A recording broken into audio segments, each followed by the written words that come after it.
ہمارا بھی حق بنتا ہے اور ہم سب کے ذمے ہے کہ ہم پاکستان کے ساتھ اپنی محبت کا اظہار کریں اور پاکستان کی حفاظت یوں کریں جیسے اپنے ایمان کی حفاظت کرتے ہیں۔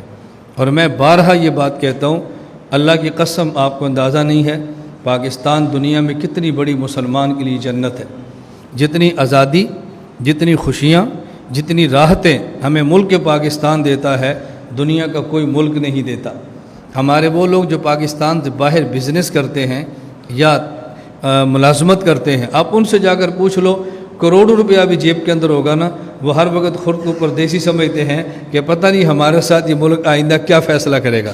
اور اپنے ملک میں ہمیں یہ کوئی ٹینشن نہیں ہے۔ اللہ نے آزادی بھی دی ہے، اللہ نے دین بھی دیا ہے، اللہ نے راحت بھی دی ہے، اور جو نعمتیں خدا نے پاکستان میں رکھی ہے دنیا میں کہیں نہیں ملتی۔ دنیا میں دنیا بھر میں گھومتا ہوں اور میں یہاں کر اپنے طلبہ سے بات کہتا ہوں، آپ کی خدمت میں کہتا ہوں، اتنا اچھا کھانا، اتنی اچھی خوراک دنیا کسی ملک میں نہیں ملتی جو پاکستان کے اندر ہے۔ جتنا اچھا فروٹ آپ کھاتے ہیں دنیا میں نہیں ملتا، جتنی اچھی سبزی آپ کو ملتی ہے دنیا میں نہیں ملتی، جتنا فریش گوشت آپ کھاتے ہیں ایسے دنیا میں کہیں نہیں ملتا۔ یہ تو ظاہری نعمتیں ہیں، اللہ پاک نے بہت کرم کیا ہے جو اپنے ملک پاکستان کی حفاظت فرمائے۔ ابھی جو ہمارے ہاں یہ ملکی حالات اور بین الاقوامی سطح میں کشمکش شروع ہے، ہم آج عزم بھی کرتے ہیں اور فیصلہ بھی کرتے ہیں کہ ہم کڑے وقت میں اپنی پاکستان کی فوج کے ساتھ کھڑے ہیں۔ ہم اپنی فوج کے ساتھ ہیں اور ہم قطعاً اس میں رد و بدل کرنے کے لیے تیار نہیں۔ میں اس لیے آپ سے گزارش کرتا ہوں کہ ہم صرف اپنے ساتھ نہیں، اللہ کے ساتھ یہ وعدہ کریں کہ ہمارے ملک کو اللہ محفوظ رکھے، لیکن خدا نخواستہ اگر ہمارے ملک کے ساتھ کوئی مسئلہ کھڑا ہوتا ہے، ہم اپنی فوج کے ساتھ کھڑے ہو کے اپنے ملک کا دفاع کریں گے انشاءاللہ۔ کریں گے نا بھی انشاءاللہ؟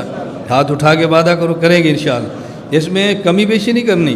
یہ چھوٹی چھوٹی باتیں میں سمجھتا ہوں کہ بندے کو تعجب ہوتا ہے، بھیا گل کرن دی کیڑی لوڑ ہے، یہ بات کیوں کی ہے، ایسی باتیں کیوں کرتے ہیں؟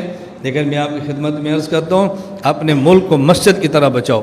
جس طرح مسجد کا تحفظ ضروری ہے اس طرح اپنے ملک کا تحفظ ضروری ہے۔ ہمارے ہاں یہ 14 اگست اور 13 اگست اور یہ اگست میں بہت ساری ریلیاں بھی نکلتی ہیں، سیمینار بھی ہوتے ہیں۔ میں اس موقع پر بھی کہتا ہوں بھئی جماعتوں کے پرچم چھوڑو، اپنے ملک کا پرچم لہراؤ۔ ہمارا ملک ہے تو ہماری جماعت بھی ہے، ملک نہیں ہے تو جماعت بھی نہیں ہے، ملک ہے تو ہماری خوشیاں ہیں، ملک نہیں ہے تو خوشیاں بھی نہیں ہیں۔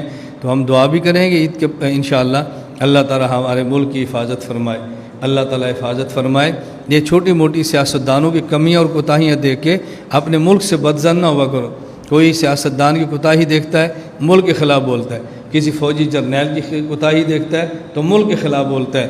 ہم دعا کرتے ہیں اللہ ہمارے افسران کو، اللہ ہمارے سربراہان کو ہدایت عطا فرمائے، صحیح فیصلوں کی توفیق عطا فرمائے، لیکن ان کے کسی غلط فیصلے کی وجہ سے ہم اپنے ملک کے خلاف ذہن سازی نہیں کر سکتے۔